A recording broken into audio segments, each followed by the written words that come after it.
53ನೇ ವರ್ಷದ ಸರ್ವ ಸದಸ್ಯ ಸಭೆ ಶ್ರೀ ಲಕ್ಷ್ಮೀನಾರಾಯಣ ಕೋಆಪರೇಟಿವ್ ಬ್ಯಾಂಕಿನ 53ನೇ ವರ್ಷದ ಸರ್ವ ಸಭೆಯನ್ನು ರಾಜರಾಜೇಶ್ವರಿ ಚೌಲ್ಟ್ರಿಯಲ್ಲಿ ನಾವು ನಡೆಸ್ಕೊಡ್ತಾ ಇದ್ದೀವಿ. ಇದಕ್ಕೆ ಎಲ್ಲ ಸದಸ್ಯರನ್ನು ಆಹ್ವಾನ ಮಾಡಿದ್ದೀವಿ.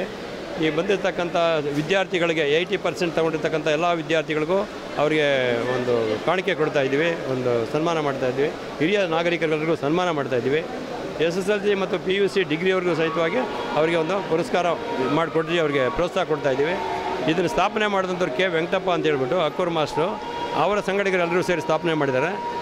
ಕೃಷ್ಣೇಗೌಡರು ಅವರು ಭಾಳ ವರ್ಷ ಸುಮಾರು ಒಂದು 25 ವರ್ಷಗಳ ಕಾಲ ಅಧ್ಯಕ್ಷರಾಗಿ ಈ ಬ್ಯಾಂಕಲ್ಲಿ ದೀರ್ಘವಾದ ಸೇವೆಯನ್ನು ಸಲ್ಲಿಸಿದ್ದಾರೆ. ಅದ್ರ ಜೊತೆಲಿ ನಾನು ನನ್ನ ಹಳಿದ ಸೇವೆ ಸುಮಾರು ನಾನು ಬ್ಯಾಂಕ್ ಸ್ಥಾಪನೆ ಆಗ್ತಾವಿಂದ ನಾನು ಇದ್ದೀನಿ. ನಾನು 16 ವರ್ಷ ನಾನು ಅಧ್ಯಕ್ಷನಾಗಿ ಈ ಬ್ಯಾಂಕನ್ನು ಮುಂದುವರ್ಸ್ಕೊಂಡು ಬರ್ತಾಯಿದ್ದೀನಿ. ಮುಂದೆಯೂ ಸಹ ಇದೇ ರೀತಿ ನಾವು ಇನ್ನೂ ಬ್ರಾಂಚ್ಗಳನ್ನ ಹೆಚ್ಚೆಚ್ಚು ಬ್ರಾಂಚ್ಗಳು ಮಾಡಿ ಮುಂದುವರ್ಸ್ಕೊಂಡು ಹೋಗ್ತೀವಿ. ಮತ್ತು ಈಗ ಸದಸ್ಯರಿಗೆ ನಾನು 15% ಡಿವಿಡೆಂಡ್ ಕೊಡ್ತಾಯಿದ್ವಿ.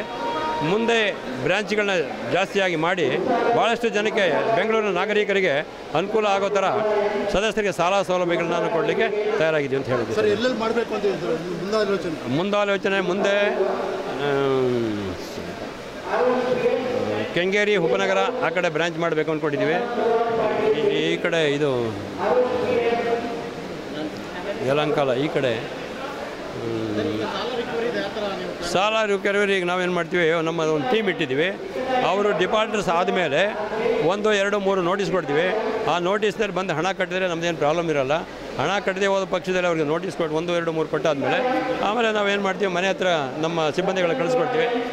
ಸಿಬ್ಬಂದಿ ಕಳಿಸ್ತೀವಿ. ಅವರು ಸಾಲ ಬರಲಿಲ್ಲ ಅಂದರೆ ನಾವು ನೆಕ್ಸ್ಟ್ ಕೋರ್ಟ್ಗೆ ಹೋಗ್ತೀವಿ. ಆ ಮುಖಾಂತರ ನಾವು ಸಾಲ ವಸೂಲಿ ಮಾಡಬೇಕಾಗಿ ಬರುತ್ತೆ, ಬೇರೆ ಮಾರ್ಗ ಇರಲ್ಲ.